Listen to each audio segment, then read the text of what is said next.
Hi, good morning, everyone. I've never walked onto Metallica before, so that's pretty cool. Delighted to welcome David Schwartz, CTO of Ripple. Thanks for joining us, as I said. I think a lot of you probably know what Ripple is, but let's just do a quick kind of primer on what it's about. So, David, you want to sort of say what Ripple does? Sure. So Ripple is a fintech company, and Ripple is focused on international payments right now, which is where the high friction is.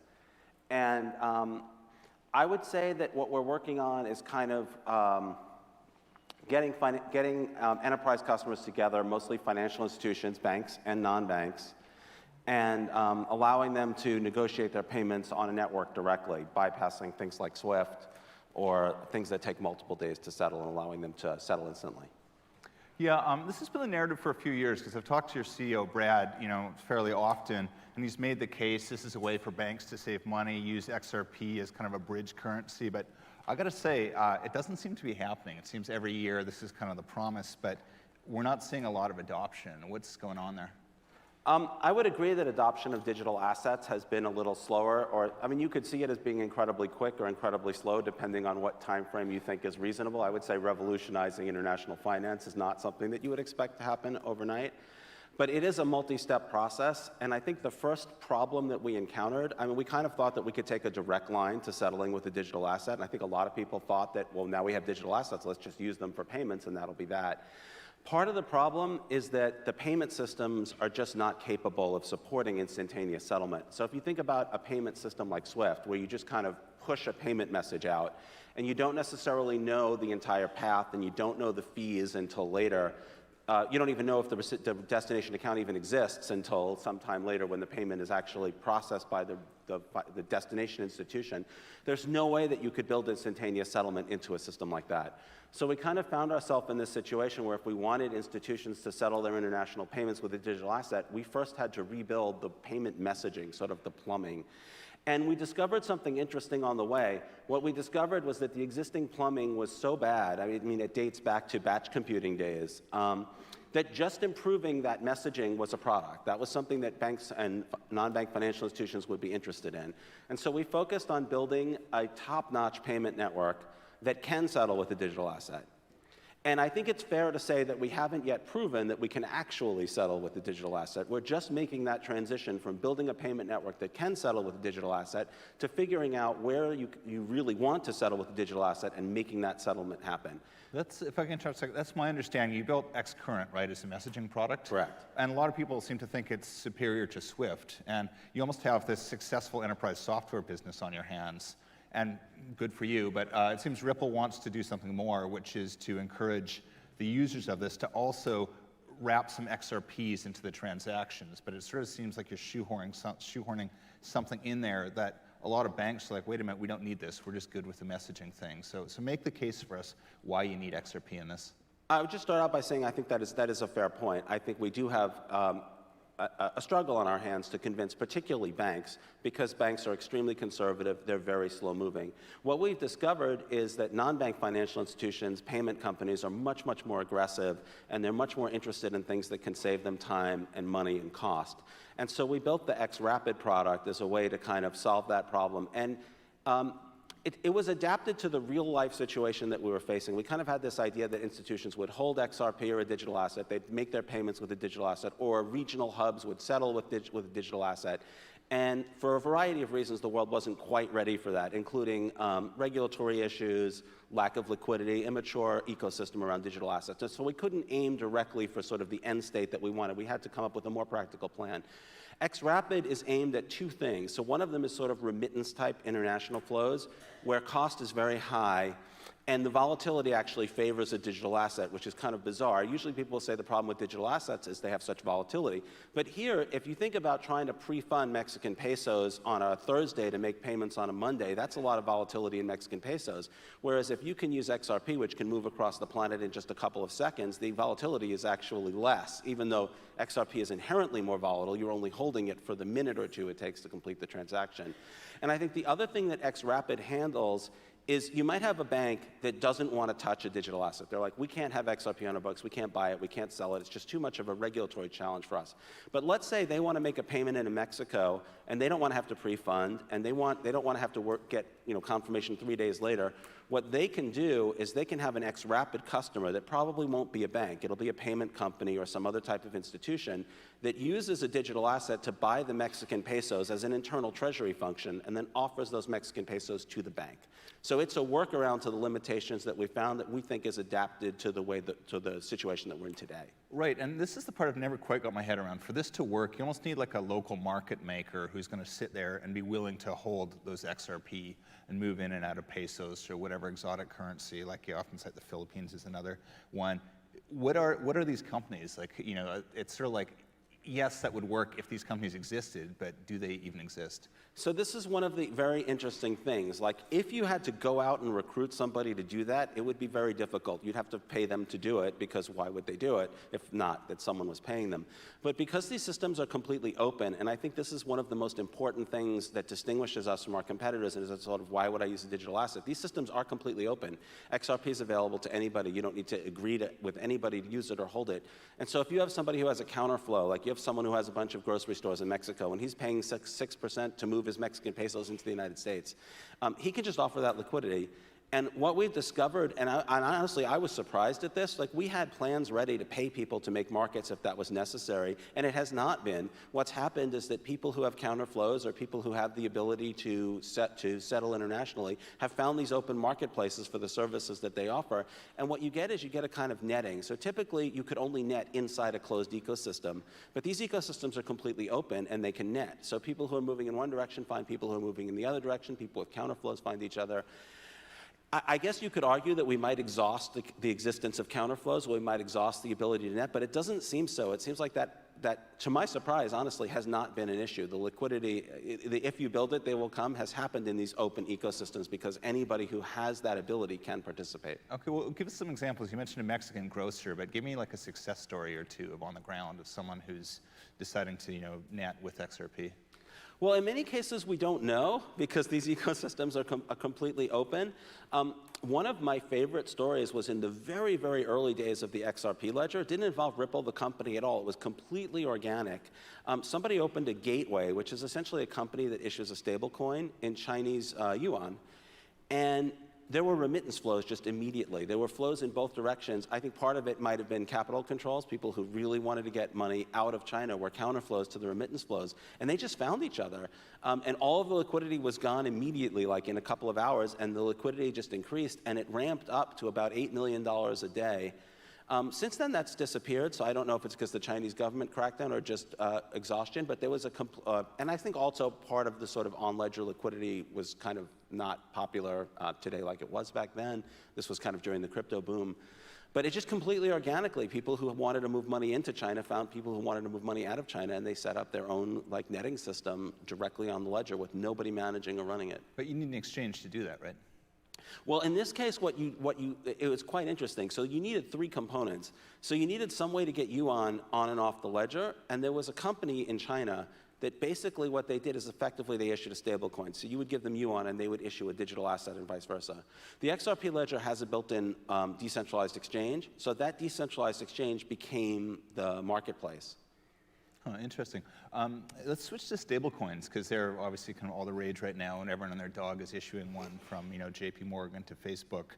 But especially what the banks are doing. I think last week a new kind of consortium of banks said, hey, we rolling out this new stablecoin. Does that kind of freeze you guys out, or? I think it's actually helpful. One of the problems that people have is the ability to hold digital assets can be difficult, particularly with the volatility in some digital assets. Stablecoins are safer to hold if you can trust the issuer. So I think to that extent, it can be helpful because you still need liquidity. So if you imagine a dollar stable coin issued by JPM, and you have maybe some other dollar coins issued by companies like Circle, and everybody seems to be issuing a stable coin. And then you have stable coins in other currencies, because if you're not in the United States, a dollar coin is not really all that stable. You still need liquidity between those stable coins. And I think it's also important to remember that these stable coins have counterparties, and there isn't a universal counterparty. There isn't some counterparty that everybody in the world can have equal access to. It's going to have to be in some jurisdiction. It's going to have to be part of some regulatory regime. regime. And so I think if the vision is this sort of open participation, this sort of internet of money, collateralized stablecoins will be players, but I think there will still have to be liquidity between them. And if you imagine dozens of stablecoins, hundreds and hundreds of markets is probably not going to be as efficient as going through some sort of assets that aggregate, like the dollar does today. The dollar sort of aggregates demand for smaller currencies, and we see XRP playing that role. And you're saying its openness is going to favor it because it's easy to move in and out of. Yeah, I think if you can imagine, like, you might have a hub in one country and a hub in another region, how do you settle between those hubs? You need something that's neutral. You need something that's kind of jurisdictionless. If you want a sort of open participation ecosystem, you can't have things that are controlled by a single party at the center. Well, speaking of single party control, what do you think of Facebook's coin? Well, I think Facebook has a little bit of a trust debt to kind of before they can credibly enter the space. And I think also having a lot of money is not necessarily what you need to have credibility here. It kind of takes a sort of neutrality and a sort of lack of alignment. It's going to be interesting to see what they're able to put together. From what I understand right now, it is, and they have not published their full details yet, but it looks like it's a collateralized asset. And in any collateralized asset, it's not going to be open because whoever holds the collateral can make the rules. In digital assets, there's sort of an openness. There's no entity that has any legal right to dictate what the rules are. But if you have the collateral, obviously whatever you say is going to go. So I'm not really sure that I see what's going to be fundamentally different. I wonder whether their goals are more like putting themselves inside the transaction flows so that they can see them. If they're more about regulatory arbitrage, where maybe they'll be able to have an asset that doesn't have as much regulatory control because another party is sort of governing the movement of it. I don't know that there's any fundamental change or improvement there. But again, we'll see when they publish their more details. And it just, it's rare to get to speak to someone who's actually sort of built a ledger like you have. How do you think they did it? I guess we'll find the white paper's coming out next Tuesday, but if you had to guess, how do you think, like which protocol did they build on, or did they come up with it from scratch? I think what they have is what we call technically federated Byzantine agreement, which essentially means you have a bunch of nodes that some central organization chooses. So there would be some governance organization. Facebook has suggested that it wouldn't be Facebook, that they would form some sort of a governance organization. And that governance organization would pick, preliminarily, it looks like based on paying them money, they would essentially make you a member of this group that has to agree. There are some advantages to that. It's not exactly the same as a centralized database. The advantage is that you're protected against malicious behavior on the part of a small number of members of that consortium. So it looks like it's that kind of design, and it looks like the right to sort of govern the network will be sold. And I assume there'll also be conditions. I assume it won't just be paying them money. But again, they haven't published what their governance is going to look like yet, so it's kind of early to say. Oh, interesting. And speaking with the decentralization, centralization theme, where are we with Ripple right now? Because I know Ripple's long made the case that it's the ledger's decentralized, but you still have this massive trove of the majority, I believe, that you're sort of releasing in parcels. Where are we with that right now? Yeah, so Ripple's a company, and Ripple holds a significant amount of XRP. The XRP ledger is decentralized. Ripple has no legal right to control it and no ability to control it. There's over 100 validators. Ripple still runs something like 5 of them. We don't have the ability to make unilateral decisions on the governance of the ledger. We have to get the other validators to sort of go along. It's kind of very democratic.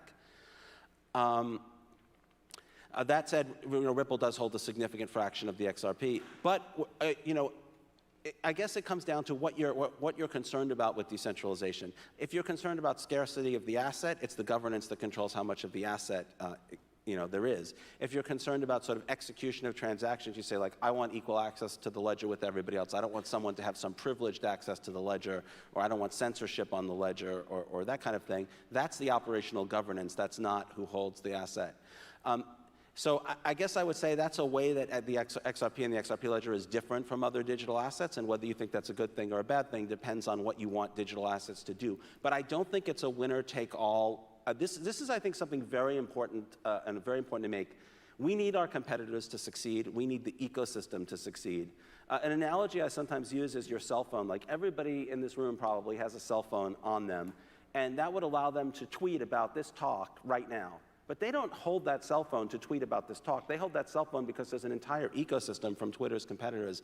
And so Twitter doesn't have to worry about, how do we get people to have cell phones? How do we get people to have home internet access? No, they just say our target market is people with cell phones and home internet access. And we have those cell phones because of prior competitors of Twitter, companies like Facebook and MySpace, and they built the internet. And we need an ecosystem if digital assets are going to succeed, and Ripple's not going to build that ecosystem single-handedly. Twitter can't be in the cell phone business and the Wi-Fi business, and they can't be in every business, and neither can we. And so we want other digital assets to succeed. That makes sense. So I'll ask you quickly too about the price of XRP. I mean, I'm not a trader. I don't hold cryptocurrency, but sort of surprised. It used to be very volatile. It used to, go from 1 cent to $4 and everywhere. But last year it seems to have really stabilized. What's behind that? Is there sort of some hidden hand keeping that price in a narrow band? Or? I would like to think that it's a shift from pure speculation to sort of more utility, but I think I'm probably kidding myself if I try to tell myself that that's what's actually happening. It's very, very hard to understand the price, and I think anybody who tells you that they think they know what's going on is probably, you hear on the news, oh, the stock market, went down in profit taking, but, why was there profit taking today and not yesterday or tomorrow? I don't think really anybody knows. I don't buy this theory that I think sometimes there are manipulation, but I don't buy this theory that there's like shadow organizations that are governing prices. I think it is largely in the sort of macro scheme, I think it is realistic speculation about what the prospect is for digital assets in general. And I think something interesting that you'll notice is that the digital asset market is very highly correlated. If it was a good day for Bitcoin, it's probably a good day for Ethereum, probably a good day for XRP, and so on up and down the line. And the reason I think that is I think the market understands that there needs to be an ecosystem, and that either digital assets are going to be a big thing or they're not, or at least they're not ready to kind of parse out the fine details. It's like if you worked for Google in the early days, you'd be super excited about search. You'd be like, search is the next big thing. We're going to be the next. But you could also have been at Alta Vista or Lycos or Ask Jeeves and you would have felt that same way. I think it's kind of early to figure out who the winners and losers are going to be. And right now, it's just like, is this an exciting area or not? And I think the jury's still out, obviously. Obviously, I think it's exciting. Yeah, no, I think a lot of people do. Let's turn to our friends at the SEC. With a lot of news last week with Kik and their Defend Crypto thing. Did Ripple take a position on that? No. We didn't, and it's an interesting circumstance. So the SEC has largely been doing regulation by enforcement. They kind of gave a green light to Bitcoin and Ethereum, and then they kind of said, no, we didn't really give a green light to Bitcoin and Ethereum, but it's kind of perceived, at least in the space, as them giving a green light. And otherwise, they've pursued regulation by enforcement, initially against like really bad actors, like things that I think most people in the industry would say are outright scams. But what they haven't done is they haven't given any kind of regulatory clarity. So it's very hard for people to know whether what they're doing is whether the SEC is going to come back and say, you should have known all along. Ripple's a good example. We've been tremendously transparent about everything we're doing, and yet, there's this possibility that the SEC will say, hey, you should have realized all along, or, it's kind of an awkward situation for us. As far as this situation specifically, I think it's probably going to be good that there's going to be a case that's going to get at least some regulatory certainty, although it will probably take a couple of years. I think Kin made an interesting effort to kind of astroturf a little bit and try to get people behind them as defending crypto. But I think something interesting kind of prevents the crypto space from working together on regulation as well as they might, which is that if you perceive yourself as more legitimate than Kin, you don't want to be on stage with them. Whereas if you perceive yourself as less legitimate than Kin, they don't want to be on stage with you. And so everybody is trying to kind of carve out their own little, like, what we did is okay for these tiny little reasons. And if you were, part of Kin, what you would do is you would try to say what we did is okay, and you would make as narrow as an argument as you have to do. So this idea that they're going to defend crypto, I don't know. But obviously we're watching very closely to try. And I would say, one of the biggest obstacles to developing digital assets is regulatory uncertainty. It's not bad laws. It's not like, oh, there's laws that make it illegal. There's laws that make it difficult. There are some of those. But the biggest problem is this fear that government agencies will turn around and say, you should have realized that everything that you're doing was already illegal. Meanwhile, there's a robust debate over whether that's the case or not.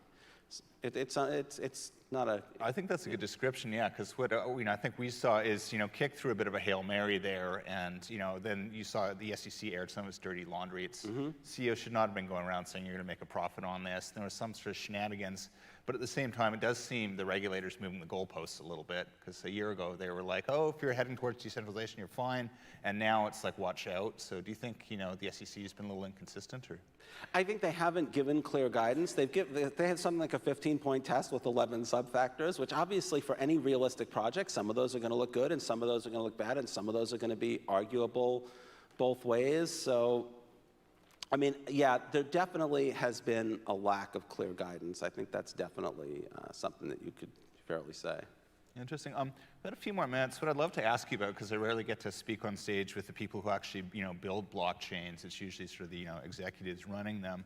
You built the XRP ledger, and I'm curious what you see. What has changed out there? What projects are exciting, going to work? What are, what's going to fail?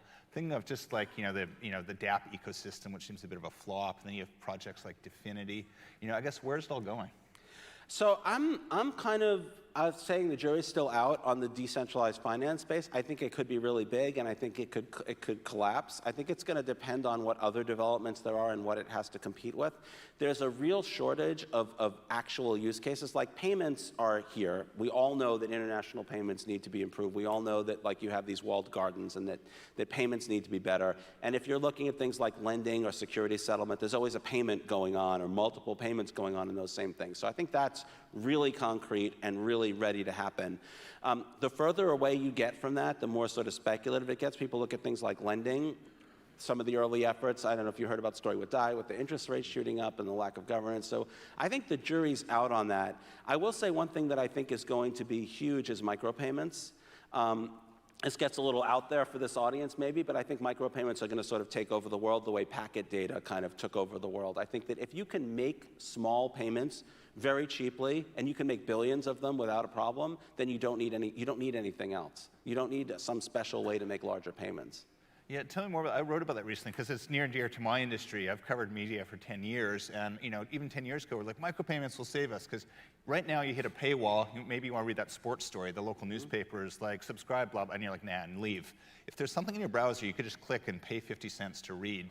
Is that close, or when do you think that's going to come, and who's going to bring it to us? So there's actually a web monetization standard.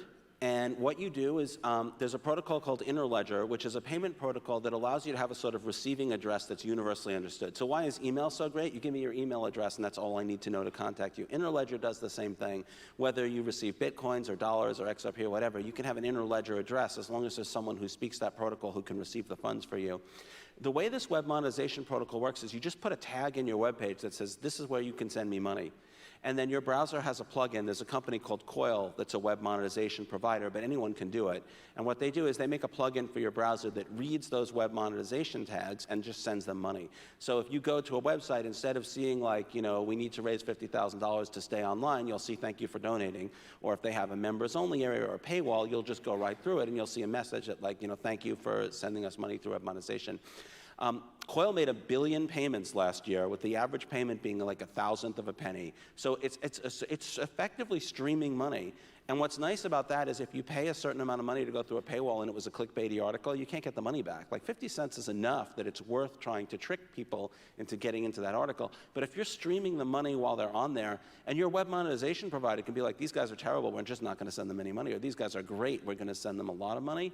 And I think that's super important because a lot of the privacy issues come from advertising. A lot of the reasons that like the internet sucks comes from the advertising model that websites use that force, if I'm going to give you an ad, the more I know about you, the more you're worth to me. Whereas if you're paying me to access my site, none of those privacy issues become a problem. So I think that's really big. That's exciting. So you're saying within a year or two, we might all have like a little digital wallet with some, Bitcoin or XRP or stable coins in it and just stream the money to the sites we like? Exactly, in thousands of a penny increments or even smaller. Huh, very cool. And I'm repeating myself, but how far away are we from that? Well, we have it now. It's just a matter of adoption. All of the technology is here. So there's still connectivity needed, like, how can I get money in with like a credit card? Coil already does that. I pay Coil $5 a month on my credit card, and they stream money to the websites that I visit. And there are websites now that will thank me for donating. So it's happening now. And what makes that work is this idea that we can make payments ridiculously cheaply. The payment is no more expensive than any other like internet request. And I think that's the magic that makes that work. And we could build enterprise payments on top of micropayments. You can do anything with micropayments, just like you can do any data thing with packets, as long as you can send enough of them, same thing. Very cool. We are almost out of time. I promised we'd play the game that they like to do here called overrated, underrated. So I will give you a word, and you can only say overrated or underrated. Facebook. Overrated. Ethereum. Underrated. Bitcoin. Oh boy, I'm going to say overrated at the risk of, but under protest. Okay. Ask it with an asterisk. All right. Jamie Dimon. Overrated. Oh, I'm going to get in trouble for that, aren't I? All right. EOS. Overrated. Ripple. If I don't say underrated, I'm probably not going to have a job. Brad's gonna call you. Yeah. All right. On that note, thanks very much for a really interesting conversation.